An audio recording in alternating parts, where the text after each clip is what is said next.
श्रीगुरुभ्यो नमः। हरिः ॐ। श्रीगोवर्धनाष्टकम्। कृष्णप्रसादेन समस्तशैल साम्राज्यमाप्नोति च वैरिणोऽपि। शक्रस्य यः प्रापबलिं स साक्षात् गोवर्धनो मे दिशताम् अभीष्टम्।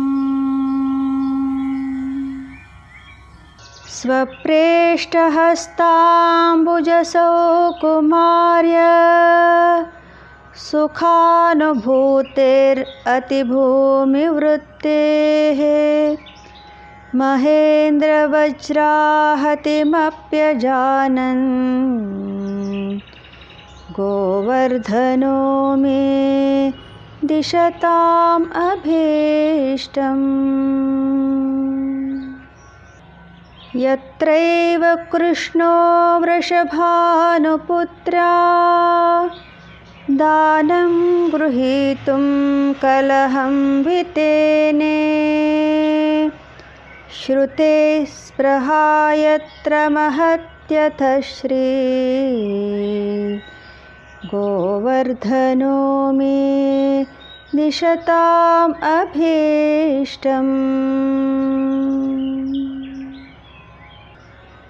स्नात्वा सरस्वाशु समीरहस्ते यत्रैव नीपादिपरागधूलिः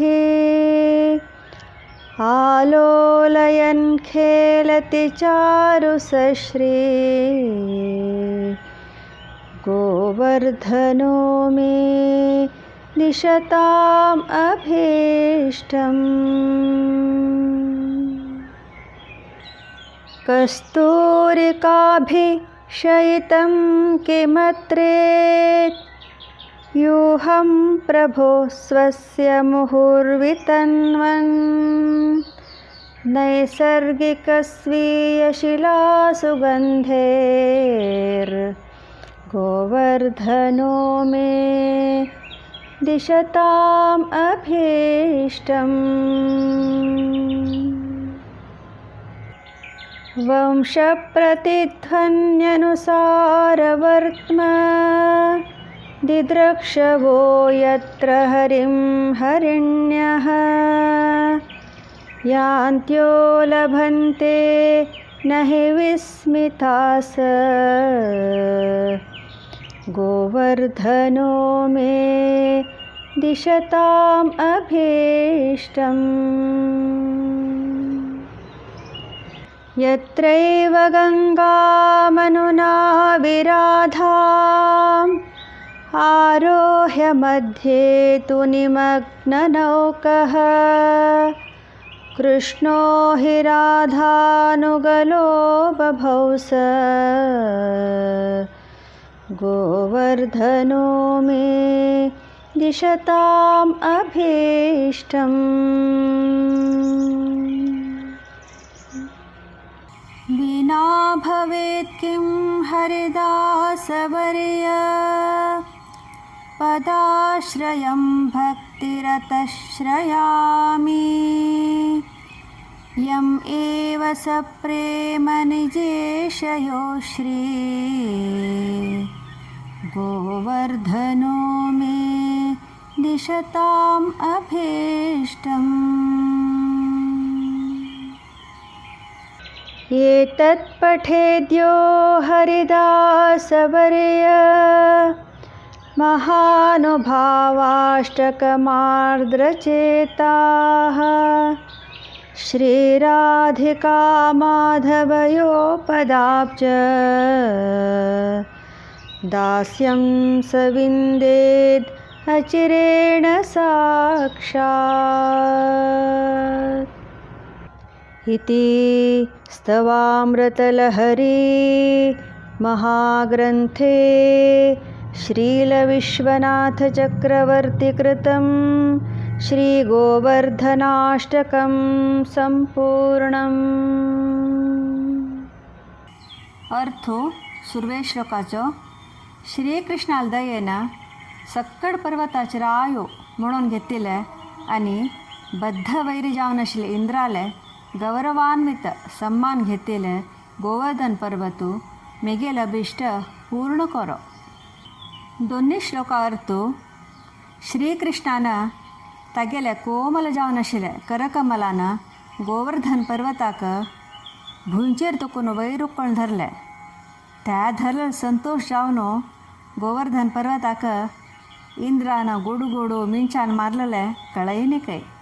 तस्सल ते गोवर्धन पर्वतू मेगेल अभिष्ट पूर्ण करो.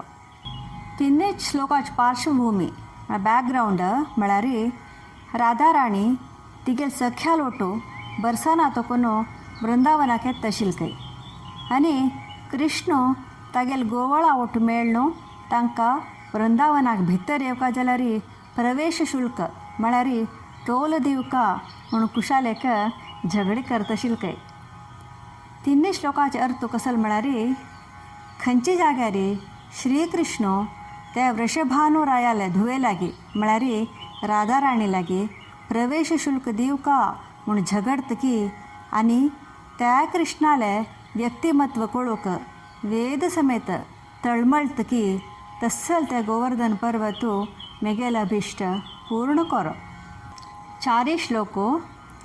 खंयचे पर्वतारी थंय लागीं आशिल्ले तळ्यांतू न्हल्लेल ती हस्ती आनी तिगेल त्या देहारी मंद वाऱ्यांत उबून आयिल्ले कदंब आनी इतर फुलाचे पराग म्हळ्यार पोलन लागून चंदकोर ती हस्ती बेसून खेळतकी तस्सल ते गोवर्धन पर्वतू मेगेल अभिष्ट पूर्ण करो. पांचा श्लोका अर्थ. गोवर्धन पर्वतातून येवची ते सुगंध परंबळू थंय विश्रांती घेतले कस्तुरी मृगातून येतस की थंय खेळचल तो देव श्री कृष्ण परमात्मालवे की गोवर्धन पर्वताचेची प्राकृत सहज परंबळू तस्सल ते गोवर्धन पर्वत मेगेल अभिष्ट पूर्ण करो. संच श्लोका अर्थ.